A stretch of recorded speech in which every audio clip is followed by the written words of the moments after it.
Hey there, everybody. I am here in my lovely basement, and I am talking to you today a little bit about the feedback that we got from the professional development that we had today. I noticed that one of the things that was being asked for was some professional development on Google Classroom. Then we had some other people that asked for just the basics. I understand there are some people who are brand new to Google and may not have known that we even had Google until they tried to open their email and were not able to. So as I'm learning more about your district, our district, as I'm learning more about our district, I'm learning what the needs are, and I would like to have some action items in order to help you. So one of the things that you will learn about me teaching in my basement is that one, I have a crazy chihuahua, and so she is most likely going to interrupt us at some point. But hey, as every teacher knows, we have to get work done at home sometimes. And so you may hear some clickety clacking, and that is my chihuahua running around. There is somebody else that I would like to introduce you to. So, son, if you will come around this direction, this way, step over that cord. This is my lovely son. This is Matthew. So if you bring your head over there just a little bit better, then we're able to see everybody. So this little guy right here will want some attention at some point in our video. So we will make that happen. Okay. Say hi to everybody. Hi. Hi. Oh wait. Hi. Awesome. So you will likely hear some pitter-pattering feet and some interesting sounds coming from the background. But hey, I'm winging this, so let's go ahead and get you guys some of the information that you need. So Matthew would like to tell you one more thing before I get started with the teachers. And you might hear drip drop. That's Sipsy peeing on the newspaper. He just peed. You never know what children are going to say. That's what happens when you have a kid and a chihuahua. Hey, upstairs. It's live. What are you going to happen? What are you going to do? Okay, so let's begin by talking a little bit about the wonders that are Google. So starting off here in my Google Gmail inbox. So this may be a time if you are a seasoned veteran for you to tune out, or maybe you're doing something else while I'm talking. But I'll try and provide some timestamps for you so that you know what exactly is going on. So a couple of things. There is a difference between your regular old Gmail and your Maslin Gmail account. This is one of the biggest things that trips people up is that if you have a personal Gmail, sometimes you're going and you're trying to access your drive, access your apps, access your classroom, and you wonder, well, why isn't it there? That is because if you're like me and you have multiple Gmail accounts, you have to make sure that you are signed in the right place for multiple different things. But in the end, you have to be signed into your Maslin account in order to get to your classroom and your Google Drive. And so we're going to talk a little bit about the uses of Google Mail, the uses of Google Docs, Google Sheets. We'll talk a little bit about how to use your Google Drive. We're going to talk a little bit about how to put things into Google Classroom, and I'm just going to show you some other things that I have sitting around here in the back of my mind during that time. So to get started with, thank you guys so much for all of your responses to the Tiger Tech tips. I'm super pumped about that. I love that you're getting some good out of it. And I had a wonderful teacher that I met with today who said, well, look at you. You're differentiating instruction for us because you're providing information for beginners and information for advanced. So yay, I'm modeling best practices, and I hope that you will be able to do that in your classroom as well. So here we are looking at our Google account. And so a couple of things, let me first talk to you a little bit about what those icons in the upper right-hand corner mean. So first of all, I can see that I am logged in as Amy. That should be a given. This here is a browser extension. This is called my Wise Stamp. This is something that is like an add-on for an add-on as a signature to your Gmail. Some of you may have wondered how I got those awesome. Let's see if I can find an example of one of them that I can show you. We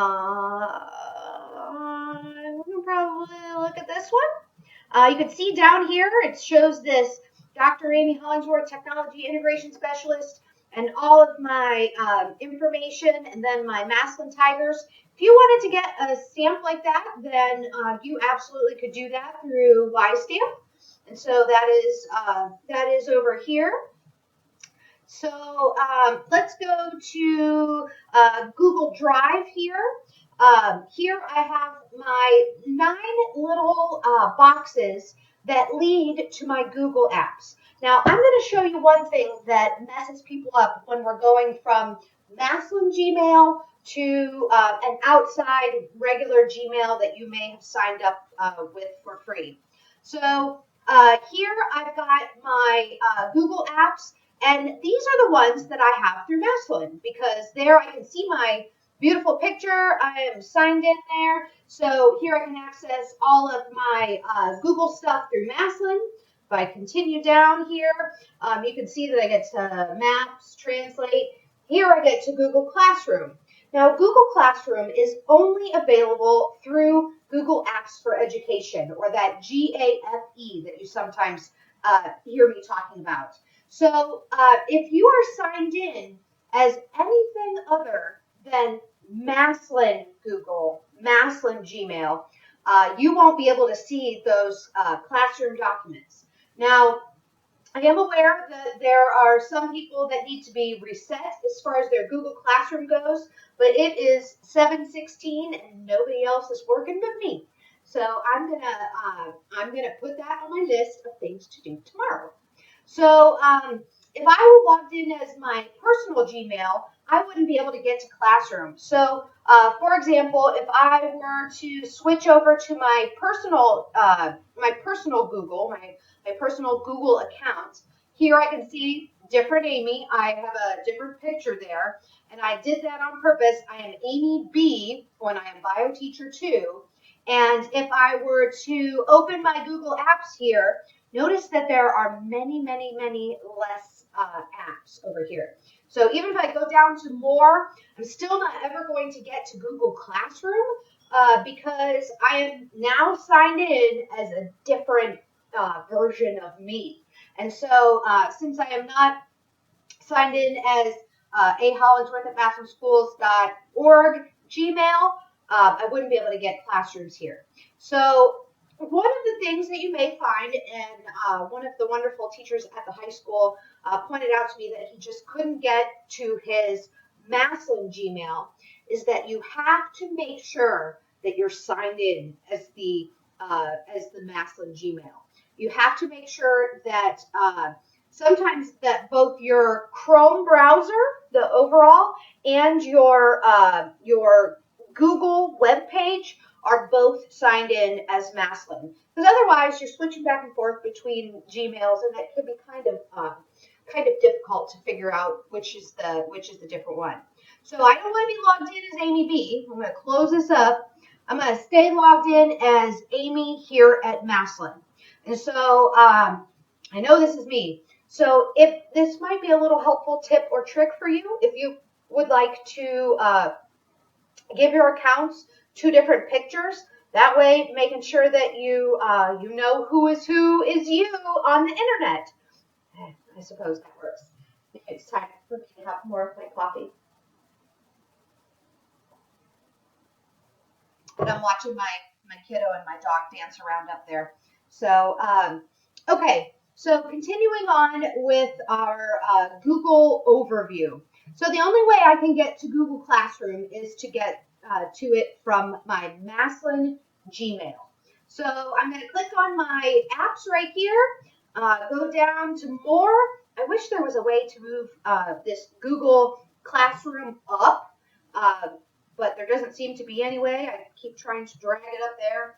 It just doesn't want to do it. Hey, I didn't make Google, so I just try and figure out the best way to get there. So one of the things you might do, many of you may have noticed I've got all kinds of shortcuts up here. Maybe one of the things that I will do is make this one of my, oh, see, here's what happened. Look at the BioTeacher 2 up here. Notice BioTeacher 2 is signed in, but BioTeacher 2 does not have access to Google Classrooms. So I am going to switch over to my Maslin account. So here you can see me smiling over my shoulder. Here you can see me smiling over my other shoulder. This Humus Lover I've actually had since undergrad. And Humus Lover, for those of you who were thinking that I meant that I loved hummus, the Greek delicacy, what I actually mean is that I love humus. Humus is the area on the forest floor where the dead and decaying leaves are falling down and becoming one with the dirt. So it's where the dead is falling to the ground and becoming something that brings up the life. And so I swear that's just coffee. So maybe it sounds a little hippie-ish. So yeah, I was kind of hippie-ish in undergrad. I was that kid at Mount Union who was wearing socks and Birkenstocks and long skirts. So hey, it was a whole different life ago. Isn't that the amazing thing about school? We can kind of reinvent ourselves.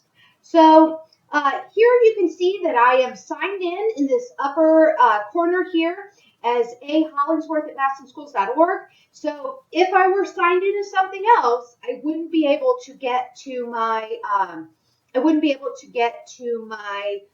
Google Classroom.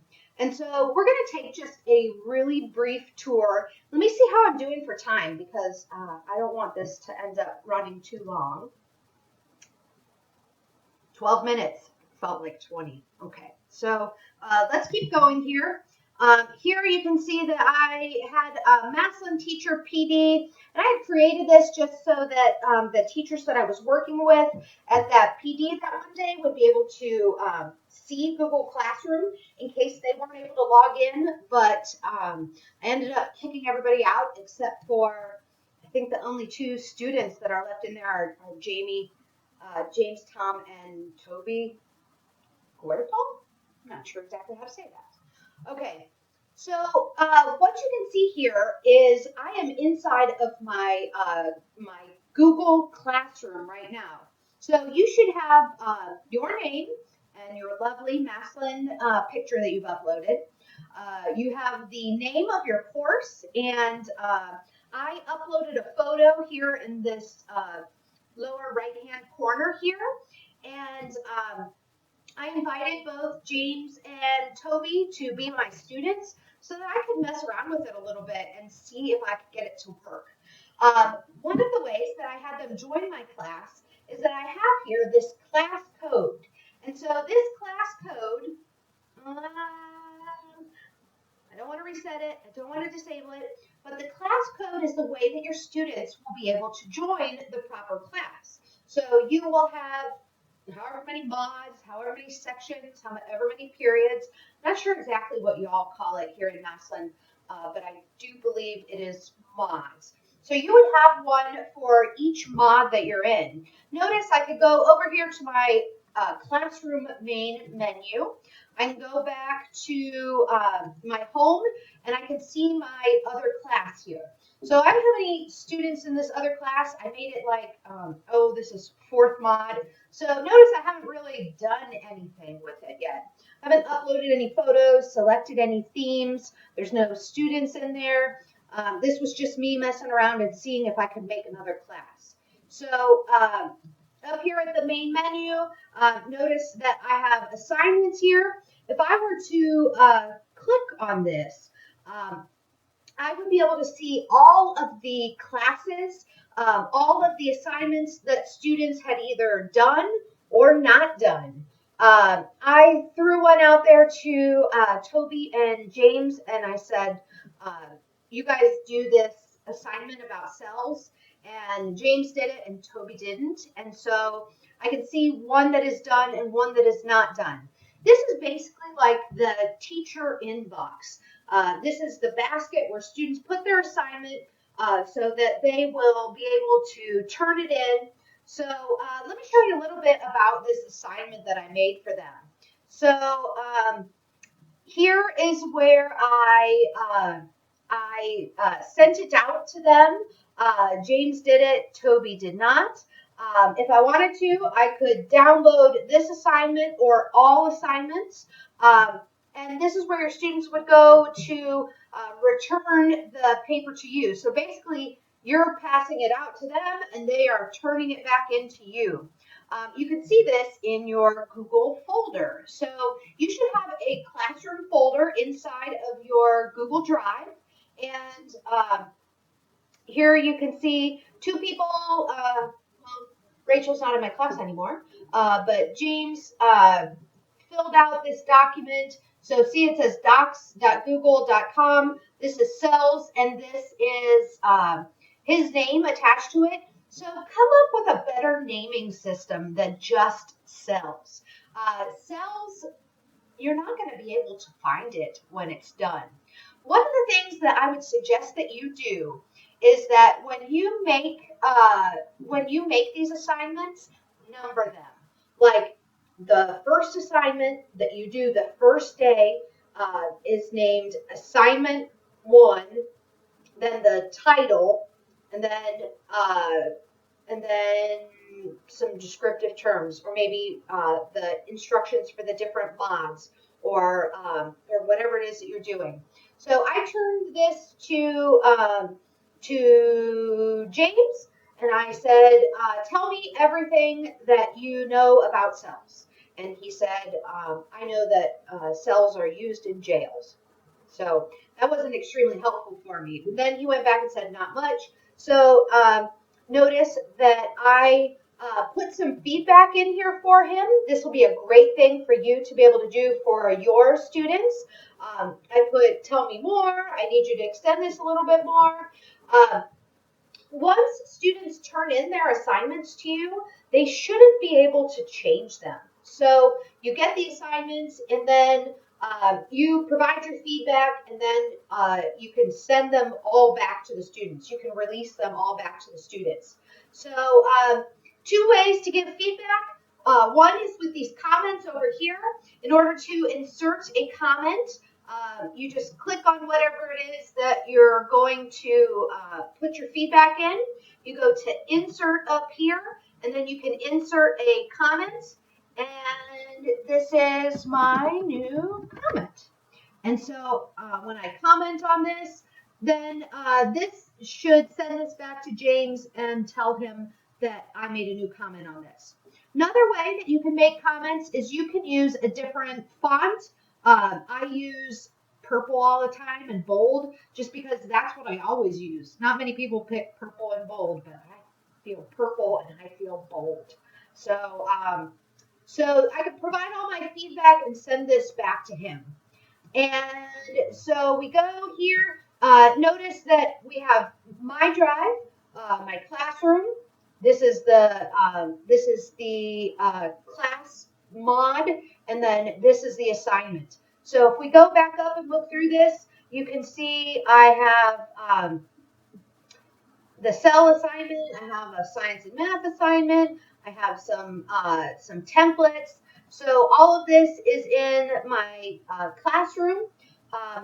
You can also see that I had Maslin Chromebook slides, and I also had my Chromebook handout, which I will make sure that I share with all of you in the tech tip email that I'm going to send you along with this video. And so Google Classrooms, just to be a little bit more clear about this, to make sure that you understand it, Google Classrooms and you're seeing this as a teacher view. You're not seeing this as a student view. Google Classrooms is a go-between your website and your Google Docs that you're turning in. So, so I have to have a website listed in order to post that in my Google Classroom. Google Classroom is this constant stream of things that you are giving to students. You're either giving them announcements or that you're giving them assignments. So an announcement can be anything as simple as a link. So here I have a Google in Education, 30 Ways to Use Chromebooks in Schools. I found this great Google Slides on the internet just by Googling ways to use Chromebook in the classroom.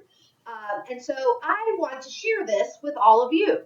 And so in order to do this, I made a copy of it and I stuck it in my Google Drive because if you try to link to Google Documents, sometimes people who are outside of our school, or maybe even people inside of our school, are going to revoke access or revoke the public nature of it. And so, sorry, crazy phone.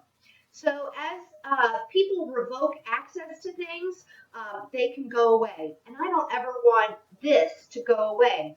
I always want to have access to this. Now notice, if you look over here in the right-hand corner, I've somehow become BioTeacher 2 again.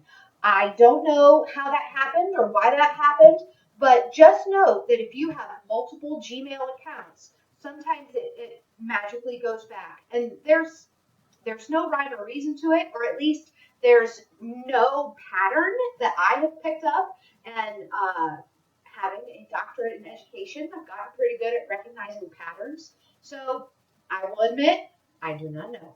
So this is saved under my BioTeacher 2 account. And if I want to share this with you, I just go up here and I click in the browser bar. In Google, it's called the Omnibox, but I never hear anybody call it that. So I'm going to Control-C to copy it. And then I'm going to go over here to my Google Classroom. I'm going to make an announcement. Here is a great slideshow. And so what I want to do is I want to attach a link.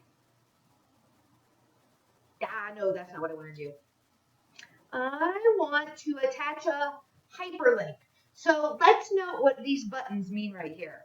The paperclip means you're attaching something that you upload, like a picture that you have on your hard drive, or a document that you have on your hard drive, or a slideshow, or a PowerPoint presentation, whatever it is that you have on your hard drive. If you go here to the little swooshy, you can attach a Google Drive item. So anything that's under my Massillon Schools Google Drive, I can stick it on here. Here we have YouTube videos in case I want to put those out to you. And here, the little chain link, that means attach a hyperlink. And so what I have here, my copy of my presentation, I'm going to Control-C that, and I am going to Control-V that. Control-C means copy, Control-C, copy. Control-V means paste. Control-V, paste. So Control-C and Control-V, and then I also use Control-X, which means cut it. I use those a lot of times. I'll talk about short keys at some point, but that might be a little mind-blowing for this moment in time. So I'm going to add my link here. So here I have my great slideshow. I have my link, and I am going to, what's this? I can post it or I can save it as a draft. So I save it as a draft if I want to send it to my students later. So if I'm creating this the night before and then I want to push it out to my students during class, I would save the draft until tomorrow. So here we've got post, and you can see Amy Hollingsworth made an announcement at 7:33. Here's a great slideshow. Here's this Google Slides. And then any of your students could make comments on this. So if they have a question about the assignment, like, why are you posting this at 7:33? When is this due? Do I have to do this? Do I have to do all of this? Students will ask you crazy questions. I'm sure that you can imagine them. You will get better at what information you want to provide to each of your students. In your announcements, you may not just put here's a great slideshow, but you might put here is a great slideshow. Read it by tomorrow at 8 p.m. Fill out this Google form. Turn it in to me by Saturday at noon. You probably don't make your assignment Saturday at noon, but hey, we're teachers, so we've all been in college classes where stuff has been due at weird times. So, coffee. I'm also eating my dinner, which I don't know if you guys will be able to see here. I have Cookie Crunch. Sounds like a really appetizing dinner. But hey, I am a total nibbler, so I have to eat little things and not like a giant steak dinner, or I'll feel sick. Okay, so now I'm crunching, and that's kind of embarrassing. Not really as embarrassing as what my son said earlier, but hey, we will get over that. Okay, so I made an announcement here. The other type of thing I could do is I could make an assignment. So in my assignment, I put a due date and I can put a time. So if you're the kind of teacher that gives students time to do things in the evenings, or you have some kind of asynchronous way of doing this, you can put your title of your assignment, your description of your assignment, and put any of your links in here the exact same way.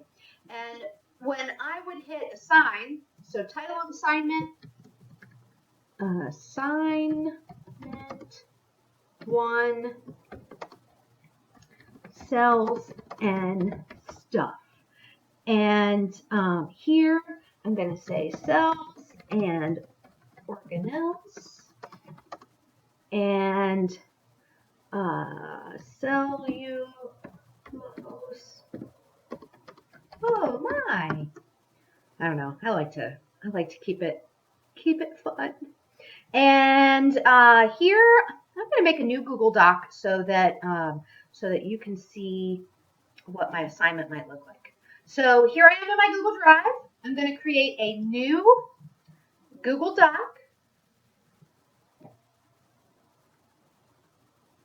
So this is untitled at the moment, but I'm going to call it the same thing as my assignment. Control C, copy. Control V, paste. And then I hit enter and boom, I got my my Google Doc. And so I can say question 1, what is a cell? 2, I already screwed it up. 2, what is Anne for you English teacher? An organelle. What is cellulose? Man, I spelled that so wrong. Cellulose? Yes, I meant cellulose. How are these 3 related? Compare and contrast. Then I might put, did you have the same answers as your group? You might assign them into groups. Collaborate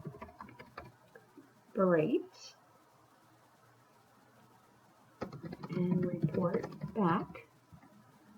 And so here we've got our assignment 1, cells and stuff.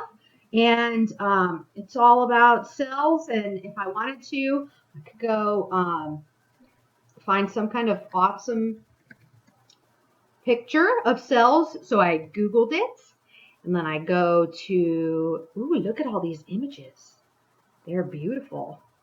Ooh, this gets me excited.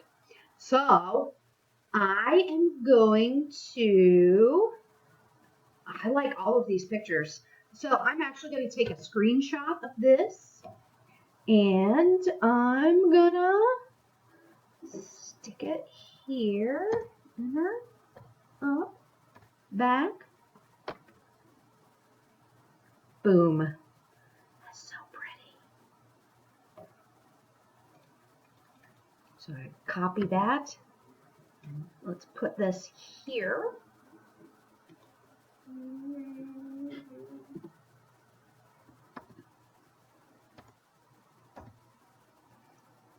Cells and stuff. And then I bold it, Control B, and I center it here, make it bigger. That's awesome. And so then I'm gonna space this down so that it doesn't start so close. And I am really bopping here on my assignment number 1. And so that looks good. So I am going to share my, I believe it is share my document. Share my document. Get a shareable link. Anyone at Massillon City Schools can view the link. So let's copy it. And now we are done. And now we are going to stick this puppy in here. Now, notice, I could do this a different way. I believe I could. Insert this file. Oh, it's Amy Hollingsworth. Where did it go? My drive. Oh, it's probably in my classroom somewhere. Oh, la, la, la, la, where did it go?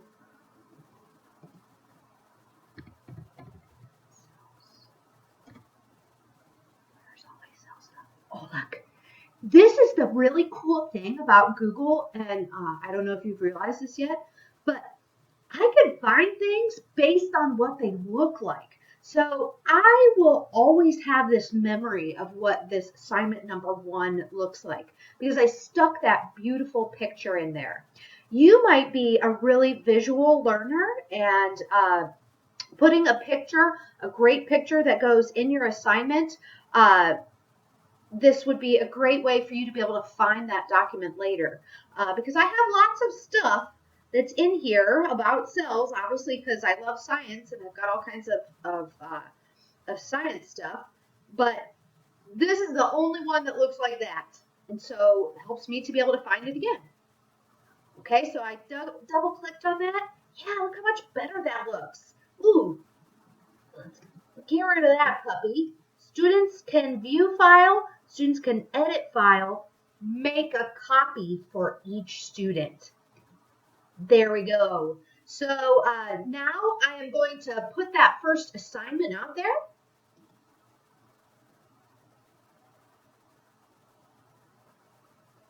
You may also hear running water in the background. I have a giant tiger Oscar. He's been my favorite fishy for the last 4 years. He's about this big, and so maybe at some point I will I'll put him in one of my videos because he's perfect because he's a tiger Oscar. And so for those of you that don't know, a tiger Oscar is perfect for Massillon because look over here, he's orange and black.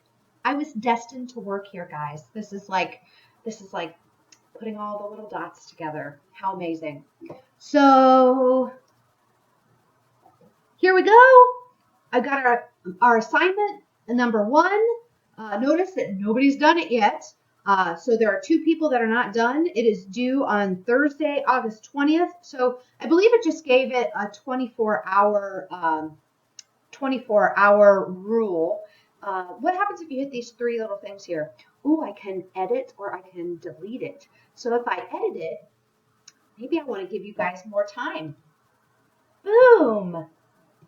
21st at 11:59 p.m. My college students would love that. My students would beg for 5 extra minutes to do an assignment.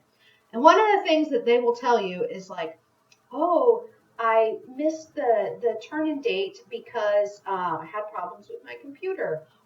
You will have to decide on some effective policies for your classroom, like missing an assignment date and time is not acceptable, and you have to have it turned in even if you have computer problems. Um, you will have to decide how much of this can be done at home, or how much can be done during the study periods, or how much can be done on Chromebooks in the library. So you may see a whole bunch of students flocking to your libraries to do your work because you give amazing assignments, just like I did. All right, look how awesome that is. So I can also say, boom, this assignment rocks.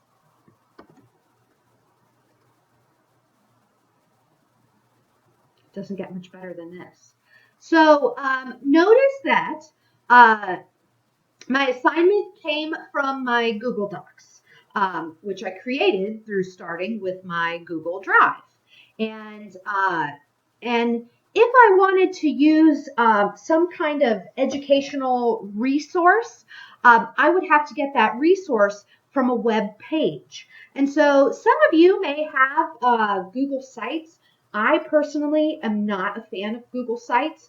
I have some old ones, which I can show to you from back when I was a high school teacher. I kind of want to find that. Let's see if I can get to sites, just because I'm really interested now. Google Sites. Let's see. I bet it's under my Humus Lover. Let's see. I kind of want to show you what I looked like when I used to teach anatomy and physiology back on the Mexican border. It was kind of fantastic. I hope this is the one that it's under. So I'm going to Control F to find something. Notice that this little box pops up here. So I'm going to look for sites. La la la. Here it says websites. That's not the one. Hit enter to go to the next one. Oh, there's Google Sites. Create a website. Yeah. That's not it. Man. Oh, it's also not the account that I want to be in. Humus Lover. Oh, yeah, here we go. I have all kinds of Google Sites that I've created. So this is my favorite one, my free biology resources. As you guys can probably imagine, as a fully Google person and believing that I could be helping teachers. Now, this is back from like 2005. And so even back then, I believed in sharing with teachers, sharing the best resources. What I didn't know back then is that if you do a Google search, you are very likely not going to come across a Google site. Google Sites are not easily found in the Google search engine. So my free biology resources probably was never stumbled upon by any teachers. And that makes me really sad. But one of the things that's really cool about this Google site is that all of the resources that my department offered to all of the biology teachers in our district, and we probably had 10 biology teachers in 2 different schools. So 2,200 to 1,800 student schools. And so we shared resources, and this is something I can't wait to help you guys do. We shared resources back and forth between our schools, and I kept this website so that we would always have says, one of the hardest things about being a biology teacher is searching the internet for resources and modifying them to use in class. My goal is to upload all of the resources I have collected over my 10 years of teaching and have teachers share PowerPoint presentations, labs and activities, worksheets, articles and questions, and resources. And so I was a super sharer. So if I look at this, here I go to cells and microscopes. You can see all kinds of documents that I created in order to share with my students. So this was an activity I used to do with my students called Smelly Balloons. And so basically what we were trying to do with Smelly Balloons is you would take a balloon, and for those of you that don't know, balloons, their rubber membrane around the outside is kind of porous. And so it allows the air to eventually leak out of it. As any of you know, and you've had a balloon that started off really big and beautiful and full, and you went to bed and came back and it was splooshed all over the, splooshed? Nice, use your words, Amy. And it was splooshed all over the floor. And so I used to do this activity to demonstrate how that was similar to cells with my students. And so what I would do is I would put a couple of drops of essential oils into a balloon, and then I would blow it up and tie it off. And the students would pass the balloons around the room. I think I had 5 different smells. It was like lemon and strawberry and licorice and grape and I don't know, coconut, something that they couldn't figure out what it was. And so the students would pass them around the room and they would smell them, and they could actually smell the odor as it was leaking out through the membrane. And so I would have them write the results in the data table and then compare the results with their classmates. Look how cool this would be as an activity in a Google Classroom, because now, thanks to Google Docs, our students could collaborate on this. And so they could actually be collecting all of their data, collecting all of their observations, and putting them into their data table, and doing that together in a collective Google Doc. I think that would be fabulous. And so you can see the questions that I wrote about this, and this was a really fun activity to do. And this is just one example of things. I had my objective, so students would be able to explain the process of diffusion across a semi-permeable membrane. So the why are we doing this? The procedures, so what are we doing? And then the data, how are we collecting data? And then the responses from the students. So this has like all of the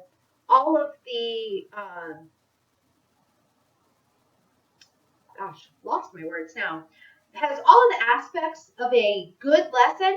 The only thing that it's missing is a standard. And so we didn't work from standards back in Texas when this was created. So you can modify this to include your standards, to include exactly the what and the how, the content and the skills. That's what Peg talked about today during our effective TBT session. She said the standards are now measuring a lot less of the what, of the content, and a lot more of the how, the skills. And so we could definitely roll that here into this great lesson. So look how far we have come in 44 minutes. So I guess this is going to end up being almost an hour-long webinar. So there's my Smelly Balloons. Here, notice how my mind works. I think this is kind of cool to reflect back on previous Amy, because this is before I would have done any of my master's level classes. This was back before I definitely did any of my doctoral level classes. But I still had the aspects of a good scientist. I still went out and came up with a hypothesis, went through procedures, did an experiment, collected data, and then shared my results. That is fantastic. And my mind kind of thought in folders back then. So I think that's kind of cool. I would definitely say that I am a folder thinker, and I would imagine that you as teachers probably are too. I definitely know that Renee at the high school is a folder thinker because her and I have been strategizing over how to organize lesson plans and curricular units and curriculum maps and these long-term plans, and do that by department, do that by the building level team, and then at Washington High School. So we start off really small with one thing, lesson plans, and they go in a folder. Folder goes in a folder. Folder goes in another folder. So if you are like Renee or I, you probably have your life organized into folders. And so I have that same thing too. I have activities that you can do about animals, plants, and organisms, and I put what the name was, what it was about. Here it's how big it is, which version it is. Notice that I am constantly revising the things that I do. I don't know if you are like me, but you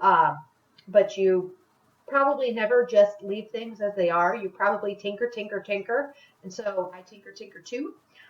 And here is the last time that I changed it, 2008. So not exactly 10 years ago, but over the 10 years that I taught. And then I had changed my name under my Humus Lover to Amy Yadno because if I put Amy Hollingsworth, I got mixed up with my bio teacher account. So much Google, so little time. But so much Google that I've had over so many years. I've just loved Google since 2005. So I've been living La Vida Google for the last 10 years.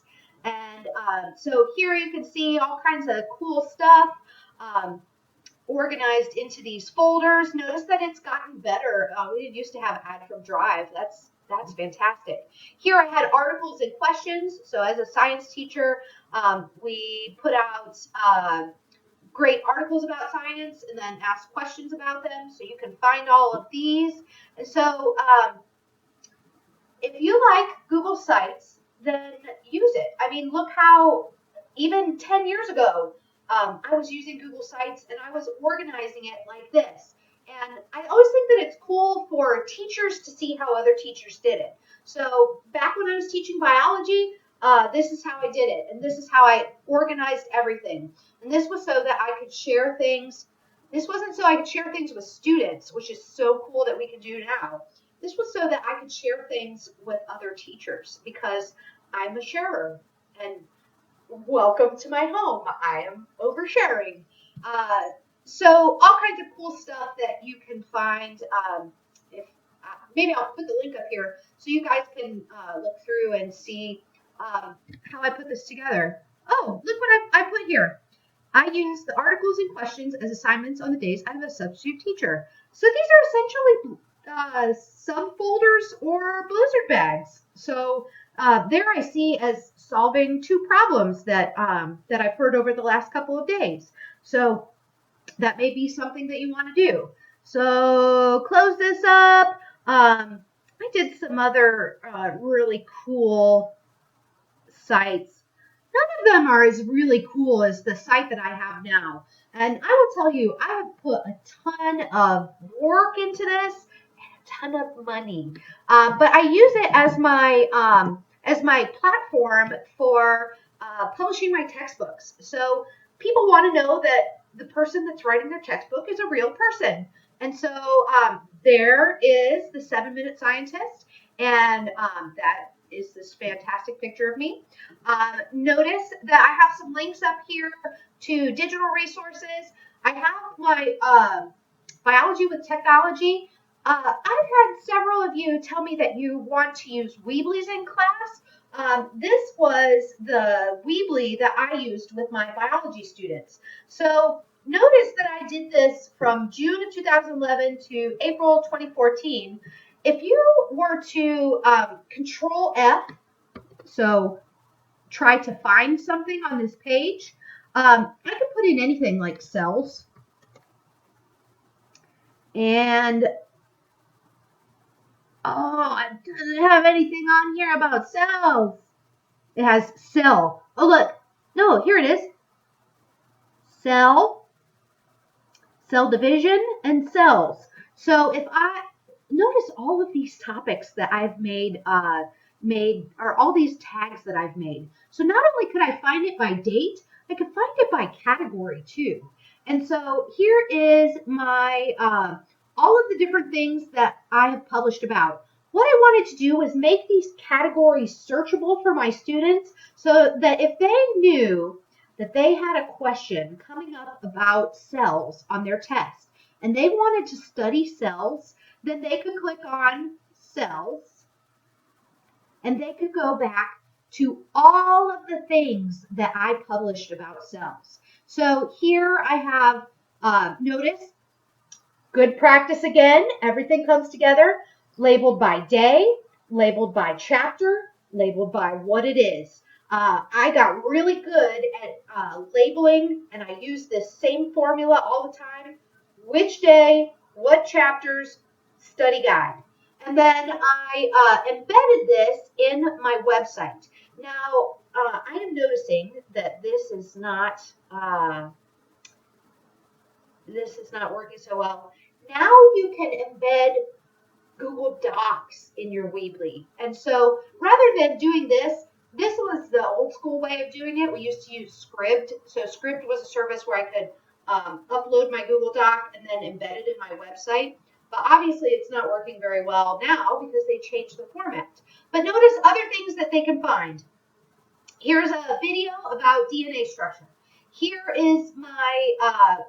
are my instructions for how to get ready for their first exam. As you can imagine, as college freshmen that I was teaching in this course, they wanted to know really in detail how to take their first exams because that was something that they were pretty scared of, their first college exam. And so I put in here how to get ready for your first exam.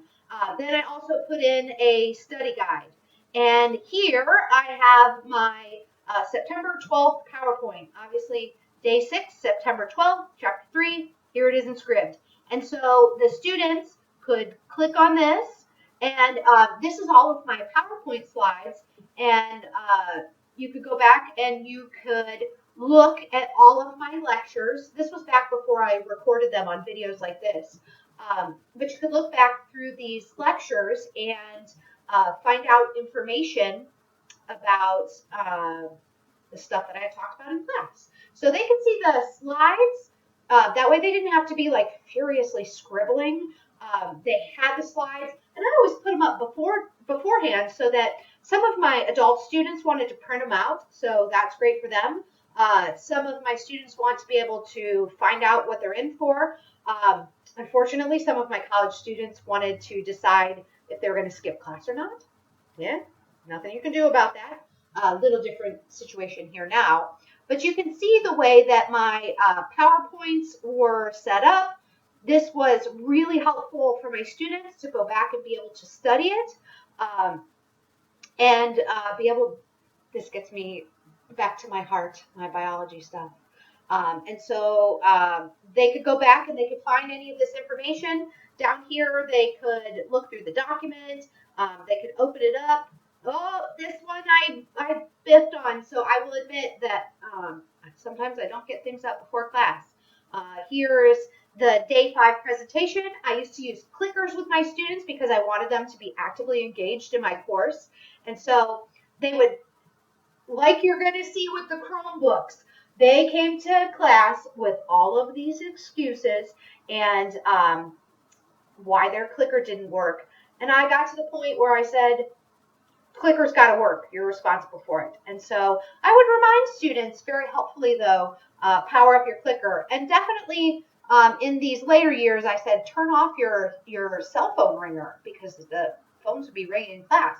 And we didn't get to take them away because college students can have cell phones. But if they were being obnoxious about it, I could kick them out of class. I will tell you, I only ever asked in 7 years 2 students, and I taught over 11,000 students. We'll never ask 2 students to leave class because they were so disrespectful with their cell phones. So there you go. So you can look through all of these. So that was all the information that I had up there about cells. And, not just working on a PhD in curriculum instruction, I have a PhD in curriculum instruction. So biology with technology, really awesome. Not nearly as good as my 7-Minute Scientist website, but not built on the same platform. So you've seen my Google site, you've seen my Weebly site, and now you're seeing my WordPress site. WordPress is a much more advanced coded website that has a fluid layout so that it works on your phone, and it's much more advanced in order to do things like run advertisements. Like if I was going to monetize my site, then WordPress is the way to go. But for teachers, Weebly's are perfect. Google Sites also can work. I don't think Google Sites work as well as Weebly. I think Weebly is much more user-friendly. But you can see I wrote an ebook, The Professor's Technology Toolkit. If any of you are interested, I will send it to you. You don't have to be a professor. This is good stuff for teachers too. So we've got our Tiger Tech tips, articles. I have my blog featured on eLearning Feeds. I get a lot of blog traffic from there. I also have embedded my tweets in my site. So if you ever want to go see what I'm tweeting about, there is my YouTube channel. Here is, I'm going to show you guys some funny pictures of me. I hope that you will appreciate my narcissism.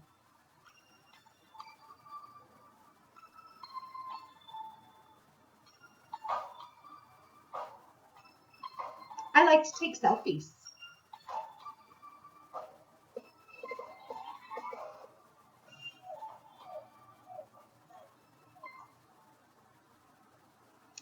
So there's my nerdiness. Okay, same thing. You can look through all of the categories. I tag things. I have people commenting, and I have motivational pictures because I'm all about motivation. So I guess I went off on a tangent there. I'm sure that you feel the same. When you're teaching your subject, you may want to delve into so much information. Me, as a technology addict and self-taught, I've taught myself to do all of these things, and I absolutely have faith that you guys can too. Where there is a will, there is a way. If you want to build a platform and write a book and have a website and be a professional. Have a professional presence out there, I would love to talk to you about that. I am kind of excited about teacher branding. So anyways, there's the 7-Minute Scientist. There goes all my Google sites. There's my other Google sites. Getting back to my Google Classroom. So the thing that you need to know is that if you're going to post information for them, then you need to do it from a website. So you may find it from many different websites. You may have several different resources. One of my favorite resources that I used to share with my biology students is called OpenStax.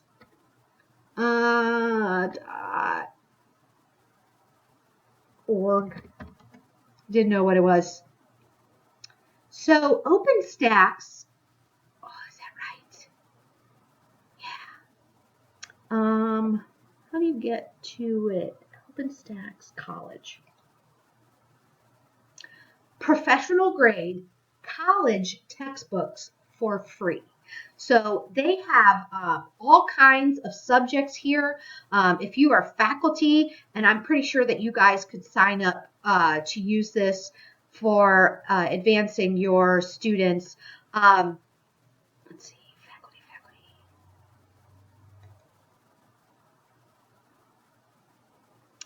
Here's all the free textbooks that they offer. So you can read. This one, biology, was the one Was it biology? No, this is for biology majors. Concepts of biology was for biology non-majors. And so I can go through, I can look at the table of contents. I could find Introduction to Biology. So I could get this book for free. You guys can get any of those books for free. You can share those books with your students. So if you want to point them to the free Concepts of Biology for non-majors text, then this may be one way to up your game as far as teaching goes. This may be more high school related. So if you want to up your game, if your biology textbooks aren't doing you any good, use a college textbook. You can copy and paste, and you could put the stuff that you want to read into a Google document. And there's also resources like PowerPoints and testing questions. Ooh, you guys could steal some testing questions for your common assessments. That would be a fabulous idea. See, real world practical tips. Yeah. Okay, so you could request a complimentary copy so that you can look through this. You guys have all kinds of things that could be available to you, especially at the high school. Hey, you probably use some of this stuff at the middle school too. You might, if you don't want to share this with your students, maybe you want a refresher on your biology, and so feel free to do that with yourself. If you want to browse down memory lane and remember your biology or your physics, hey, if you want to extend your learning and you always wanted to learn statistics, yeah, learn statistics. That would be so great for data-driven results in your school. That would be phenomenal. I'm super excited. So you could post those things in your Google Classroom. And so that is probably enough for tonight. Yep, hour and 2 minutes. That's about perfect. So here is where I pray that the sound was good, that nothing weird happened upstairs, and that this all came together. So I am going to share this on my YouTube channel and put it out to you guys. If you have any questions or you have anything more that you'd like to learn about Google Classroom, how Google works, how Google Sites work, how Google Docs work, I would love to get you more information. So thank you very much for sharing your evening with me.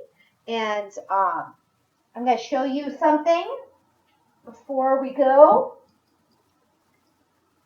This is my baby. This is Tipsy. And so Tipsy is kind of camera shy. And she is looking at my son coming down the steps. I'm showing everybody Tipsy. Oh, I don't want her to lick my mouth. Want me to get her plate? No, I'm going to put her down on the floor. Oh. And she ran for it. So me and my lovely son are going to go spend the rest of our evening together. You can tell that we're both kind of hams. And you guys have a great evening. Good night. Bye. Hey. Bye. Bye. Bye. I think it's doing